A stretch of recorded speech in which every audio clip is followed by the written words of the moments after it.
அஸ்ஸலாமு அலைக்கும். நாம் இன்னைக்கு பார்க்க போகிறது முகமது நபிசல் அவர்கள் கூறிய ஒரு உண்மை கதை. ஒரு மனிதன் ஒரு வெப்பமான பாலைவனத்தில் பயணம் செய்து கொண்டிருந்தார். அவர் மிகவும் தாகமாக இருந்தார். தண்ணீர் தேடிக்கொண்டு நடந்தார். அவர் ஒரு கிணற்றை கண்டார். கிணற்றிற்குள் இறங்கி தண்ணீர் குடித்தார். அவர் வெளியே வந்தபோது ஒரு நாய் தாகத்தால் சிரமப்படுவது போல காணப்பட்டது. அந்த மனிதன் நினைத்தார், தான் தாகத்தால் பாதித்தது போல அந்த நாயும் தாகத்தில் இருக்கிறது. அவர் மீண்டும் கிணற்றிற்குள் இறங்கினார்.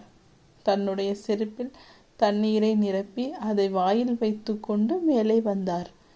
அந்த தண்ணீரை நாய்க்கு கொடுத்தார். நாய் தாகம் தீர்ந்து மகிழ்ச்சி அடைந்தது. நபிசல் சொன்னார்கள், அல்லாஹ் அந்த மனிதனின் செயலால் மகிழ்ந்தார் மற்றும் அவனுடைய பாவங்களை மன்னித்தார்.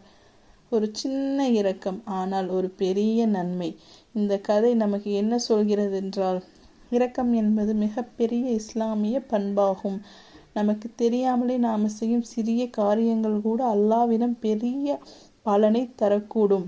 அதனால் எல்லோரும் அன்புடன் நடந்து கொள்ளுங்கள். ஜீவ ஜந்துகளுக்கு இரக்கம் காட்டுங்கள். அல்லாஹ்வின் ரஹ்மத்தை அடையுங்கள். இந்த குட்டி கதை உங்களுக்கு பிடிச்சிருந்தா லைக் பண்ணுங்கள், சப்ஸ்கிரைப் பண்ணுங்கள். அஸ்ஸலாமு அலைக்கும்.